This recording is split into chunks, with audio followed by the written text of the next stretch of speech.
जी लड़े क्यों? भगवान जामवंत जी लड़े क्यों? एक कारण, रावण जब मर गया, रावण का युद्ध हो गया, तो साफ बानर आकर के बैठे, राम जी भी बैठे, अंगद दधिमुख के हरि, हनुमान जी, सब जामवंत जी आदि आकर के बैठे, सुग्रीव आदि, विभीषण आदि आकर के बैठे। आहा, आकर सब विराजमान है, तो सब अपने अपने बल का अनुमान बताएं। कोई कहे कि हमने 4 राक्षस मारे, किसी ने कहा हमने 10, किसी ने कहा 20। हनुमान जी से पूछा तुमने कितने? हनुमान जी बोले अनलिमिटेड, हमारी कोई गिनती ही नहीं है। बोले क्यों? बोले हमने सामू से भी मारे और पीछे पूंछ ने भी संगारे। अच्छा, बोले जय हो। लेकिन सब बानरों की नजर गई जामवंत जी के ऊपर। आहा हा, सभी बानर बोले जामवंत जी, जामवंत मंत्री अति बूढ़ा।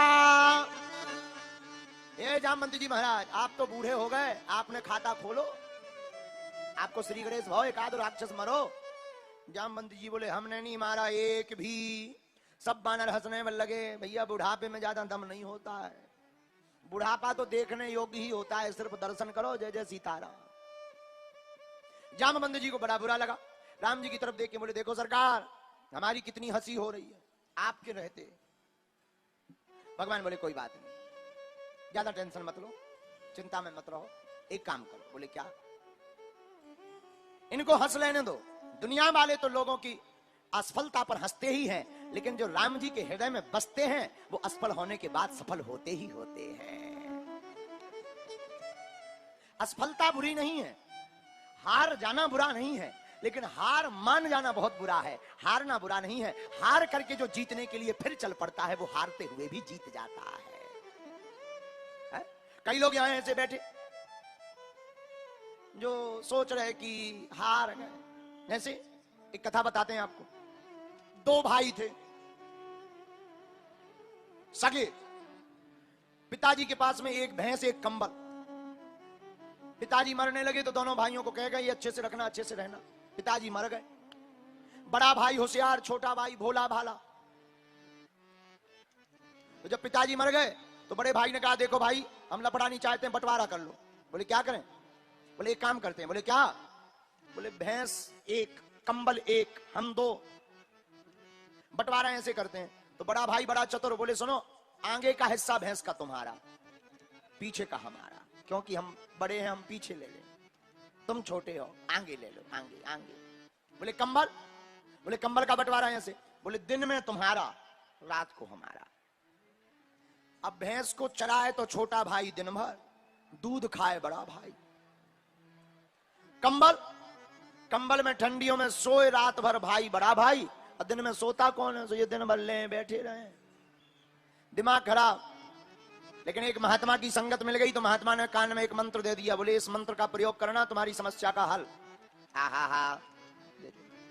हल क्या बताया? बोले सुनो, जो हल मिला, ये हल को लेकर के समस्या का समाधान लेकर गया।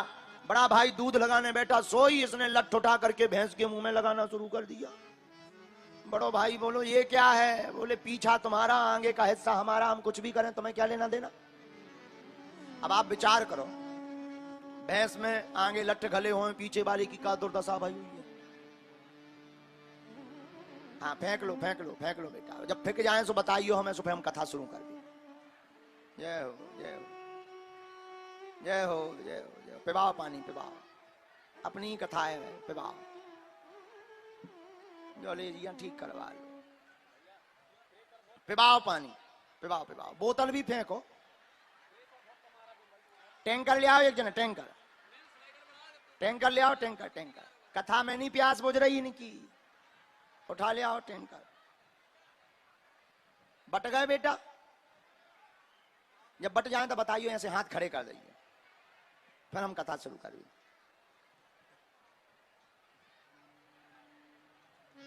और फेंको फेंको फेंको।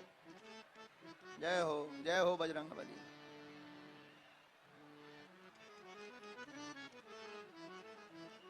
श्री राम जय जय राम, बोलो श्री राम जय जय राम।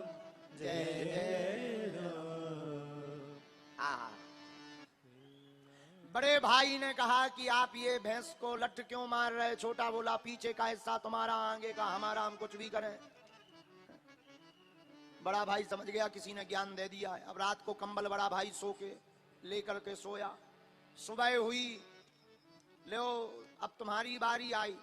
छोटे भाई ने लिया सो पानी में डाल दिया। शाम हुई, बोले कंबल ले आओ, बोले वो डलो उठा लो। बोले ऐसे कैसे, गीला क्यों कर दिया? छोटा भाई बोला क्यों ना करें, दिन में हमारा, हम चाहे गीला करें चाहे सूखा करें, चाहे सोए चाहे नाचे चाहे गाएं, क्या लेना देना है। बड़ा भाई समझ गया कि कोई ज्ञानी मिल गया। पूछा कहीं विदिशा तो नहीं गए थे तुम? बोले गए थे। बोले तब एक काम करो, एक दिन हम भैंस को चराएंगे, एक दिन तुम चराना, एक दिन हम दूध खाएंगे, एक दिन तुम खाना। एक दिन हम रात को सोएंगे, एक दिन तुम सोना, पर पानी में ना डालो। तो कई लोग ऐसे भी ठिकाने लगा देते हैं बुद्धि को, लेकिन हार नहीं माननी चाहिए। छोटे भाई ने हार नहीं मानी। ऐसे ही जामवंत जी से रघुनाथ जी कहते हैं, जामवंत जी हार नहीं माननी चाहिए। अगर ये तुम पर हंस रहे हैं तो चिंता मत करो, हम इनको अभी जवाब नहीं देंगे। द्वापर युग में जब कृष्ण अवतार लेकर आएंगे तब 28 दिन तक युद्ध करके बताएंगे कि बुढ़ापे में भी क्या दम है। बोलो सीताराम। जामवंत जी बोले महाराज युद्ध तो हो ही गो, अब आपको मणि चाहिए तो एक काम करो। बोले क्या? हम आपको मणि तो दे देंगे, लेकिन मणि के साथ साथ आपको हमारी पुत्री को स्वीकार करना पड़ेगा। भगवान बोले एक विवाह पहले ही हो चुको। जामवंत जी बोले दूसरो सही। 1 2 3 4 5 6 7 भामर पड़ी, भगवान का विवाह संपन्न हो गया। दहेज में मणि लेके भगवान आए, राजा के सामने आके खड़े हो गए। ए सत्राजित, हमारे ऊपर कलंक लगा रहा था कि हमने तुम्हारे भाई को मारा है, ये लो अपनी मणि। भाई को हमने नहीं मारा है, प्रमाण पत्र हम साथ में लाए हैं देवी जी को।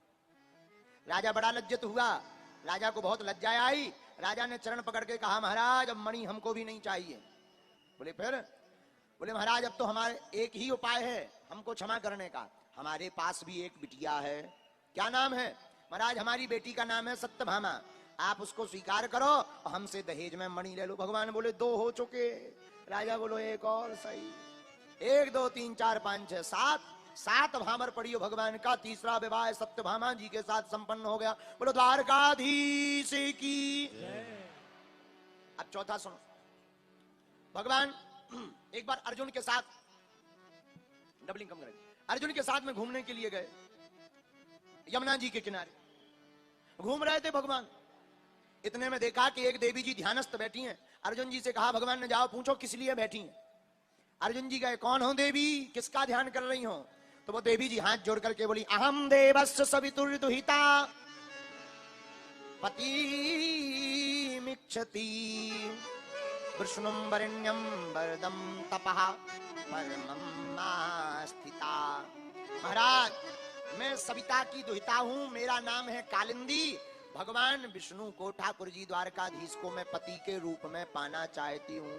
अर्जुन जी बोले देवी जी तुम्हारी तपस्या सफल हो गई बेखड़े। तुरंत चरणों में आई, महाराज हमें स्वीकार करो। भगवान बोले 3 हो गए। देवी जी बोली महाराज एक हम यहाँ स्वीकार करो। फिर क्या 1 2 3 4 5 6 7 भामर पड़ी। भगवान का चौथा विवाह भी संपन्न हो गया। बोलो दूल्हा सरकार की। अब 5वां सुनो। उज्जैन के राजा थे, एक का नाम बिंद, एक का नाम अरविंद, दोनों सगे भाई। इनकी बहन जिसका नाम था मित्रविंदा, भाई राजनीतिक लाभ लेने के लिए अपनी बहन का विवाह दुर्योधन से करवाना चाहते थे। बरमाला का कार्यक्रम रखा, स्वयंवर, साहब राजा आए। बिंद और अरविंद ने कान में अपनी बहन को कह दिया सुनो ये माला तुम्हें डालनी ही है तो विवाह के लिए तुम दुर्योधन के गले में डालना। लेकिन मित्रविंदा तो भगवान कन्हैया के नाम की माला जप रही थी। तो उस स्वयंवर में भगवान भी आए, माला डालनी थी दुर्योधन के गले में, लेकिन मित्रविंदा जी ने माला डाल दी कन्हैया जी के गले में। लियो 4 के बाद 5वां 1 2 3 4 5 6 7 भामर पड़ी भगवान का 5वां विवाह भी संपन्न हो गया। बोलो दूल्हा सरकार की। 6वां सुनो। एक राजा थे कौशल नरेश, जिनका नाम था नग्नजित। इनकी बेटी का नाम था सत्या देवी। राजा बड़े गुणज्ञ ज्ञानी। राजा ने प्रण लिया कि जो एक रस्सी से 7 बैलों को नाथ देगा उसके साथ हम अपनी बेटी का विवाह करेंगे। बड़े बड़े योद्धा, बड़े बड़े बलवान आए। 7 बैल, बड़े बलवान बलिष्ठ बैल, एक रस्सी में बांधना चाहा, पर बैलों ने सींग मार मार के काऊ की हड्डी तोड़ दी, काऊ की पसली तोड़ दी, काऊ को मुंह फोड़ दो, काऊ को खपाड़ फोड़ दो। गए थे ब्याह करवावे, हड्डी तोड़वा क्यों और आ गए। फिर क्या, भगवान को पता लगा। भगवान बोले ऐसे काम करने में हमें बड़ा आनंद आता है। सोई भगवान वहां पहुंच गए और देखते ही देखते हाथ में रस्सी लेकर के भगवान ने एक क्षण में 7 बैलों को नाथ दिया और 1 2 3 4 5 6 7 7 भामर पड़ी। भगवान का सत्या देवी के साथ विवाह संपन्न हो गया। बोलो दूल्हा सरकार की जय हो। लो जो भी निपट गो। अब 7वां सुनो। बसदेव जी की एक छोटी बहन थी सुतकीर्ति, भगवान से बड़ा प्रेम करती थी, भगवान कृष्ण से। उनकी एक बेटी थी जिसका नाम था भद्रा। सुतकीर्ति जी ने सोचा भगवान से हमारी घनिष्ठता कैसे हो, भगवान से नाता कैसे जोड़ें, क्या उपाय है। एक उपाय समझ में आया, क्या, अपनी बेटी का विवाह करने का संकल्प ले लिया और भद्रा देवी का विवाह भगवान कृष्ण के साथ करवाया। 1 2 3 4 5 6 7 भामर पड़ी, भगवान का 7वां विवाह भी संपन्न हो गया। बोलो द्वारकाधीश